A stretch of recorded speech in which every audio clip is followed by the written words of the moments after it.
Breaking news. హైదరాబాద్లో 3 రోజుల వ్యవధిలో ఇద్దరు వృద్ధుల కిడ్నాప్ వ్యవహారం ఆందోళన రేపుతోంది. కారులో ఎక్కించుకొని నిమిషాల వ్యవధిలోనే హత్యలు చేస్తున్నారు. బంగారం కోసమే ఈ హత్యలు చేశాడు కిల్లర్.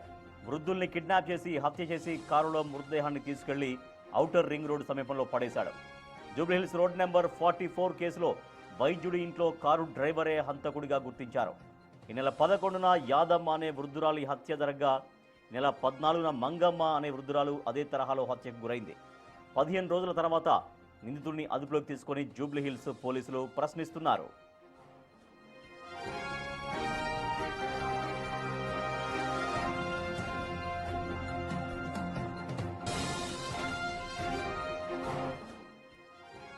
హైదరాబాద్లో 3 రోజుల వ్యవధిలో ఇద్దరు వృద్ధుల కిడ్నాప్ వ్యవహారం ఆందోళన రేపుతోంది. కిడ్నాప్ చేసిన తర్వాత ఆ వృద్ధుల్ని కారులోకి తీసుకెళ్లి వాళ్ళని చంపేసి ఔటర్ రింగ్ రోడ్డు పక్కన పడేసినటువంటి కిల్లర్ని పోలీసులు పట్టుకున్నారు. ప్రస్తుతం విచారిస్తున్నారు.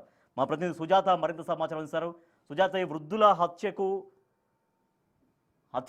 చేసినటువంటి ఆ కిల్లర్ని ఎట్లా గుర్తించారు పోలీసులు? రాజేష్, గడిచిన 3 రోజుల నుంచి కారు డ్రైవర్ వాసు చుట్టుపక్కల ఉన్నటువంటి వృద్ధులనే టార్గెట్ గా చేసుకొని వాళ్ళతో పరిచయాలు ఏర్పడిన తర్వాత వాళ్ళని ఒంటరిగా తీసుకువెళ్లి వాళ్ళ ఒంటి మీద ఉన్నటువంటి బంగారాన్నంతా తీసుకొని వాళ్ళని అక్కడికక్కడే చంపేసినటువంటి ఘటన చోటు చేసుకుంది. 2 రోజుల క్రితము వారి ఇంటి పక్కనే ఉన్నటువంటి యాదమ్మని, అదేవిధంగా మంగతాయారమ్మ, వీళ్ళిద్దరూ గత కొన్ని నెలల నుంచి వాసు అనే డ్రైవర్ కి పరిచయం ఉంది. ఆ పరిచయంతో వాళ్ళని డ్రాప్ చేయడానికి నేను తీసుకువెళ్తాను అని చెప్పేసి ఇంట్లో చెప్పి ఆ వృద్ధురాలను తీసుకువెళ్లి నగర శివారు ప్రాంతంలోకి తీసుకువెళ్లిన తర్వాత వాళ్ళని చంపి వాళ్ళ ఒంటి మీద ఉన్నటువంటి బంగారాన్ని కూడా వాసు తీసుకున్నట్లు అటు పోలీసులు గుర్తించారు. అయితే ప్రధానంగా అతను ఇంటి పక్కనే ఉంటూ ఈ వృద్ధురాలు ఇద్దరితో కూడా గత కొన్ని నెలల నుంచి మాట్లాడడం చుట్టుపక్కల ఉన్నటువంటి వాళ్ళంతా కూడా చూశారు. మంగతాయారమ్మని కారులో ఎక్కించుకొని తీసుకువెళ్లినటువంటి వాసు తిరిగి తీసుకురాకపోగా ఎక్కడికి తీసుకెళ్లావు అని చెప్పి అడిగినటువంటి ప్రశ్నలకు ఎలాంటి సమాధానం కూడా చెప్పకుండా దాటవేసే ప్రయత్నం చేశాడు.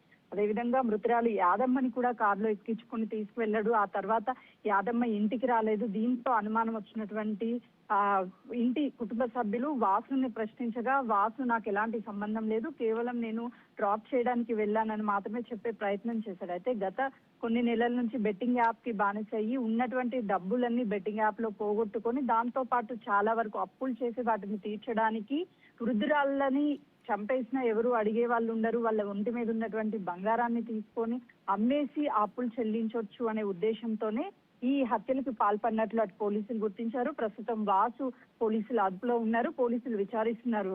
అంటే ఏ బెట్టింగ్ యాప్స్ ద్వారా తను డబ్బులు పోగొట్టుకున్నాడు, అసలు ఏ విధంగా వాళ్ళని నమ్మించి బయటికి తీసుకువెళ్ళాడు, ఎక్కడ హత్యకు ప్లాన్ చేశాడు, వాసు వెనక ఎవరైనా ఉన్నారా, కేవలం వాసునే హత్య చేశాడు అన్న కోణంలో విచారణ జరుగుతుంది. ఈ రోజు లేదంటే రేపు వాసుని అరెస్ట్ చూయించి ఆ తర్వాత రిమాండ్ కు తరలించే అవకాశం కనిపిస్తుంది. ఎందుకంటే ఈ కేసుకి సంబంధించి అటు ఫిలిం నగర్ పోలీస్ స్టేషన్ పరిధిలో ఒక కేసు నమోదవగా మరొక కేసు జూబ్లీహిల్స్ పోలీస్ స్టేషన్ లో నమోదైంది. కాబట్టి రెండింటికి సంబంధించినటువంటి పోలీస్ వాళ్ళు ఒక రిపోర్ట్ ని తయారు చేసిన తదనంతరం కూడా వాసుని రిమాండ్ కి పంపిస్తారు. Rajesh, right, thank you Sujatha.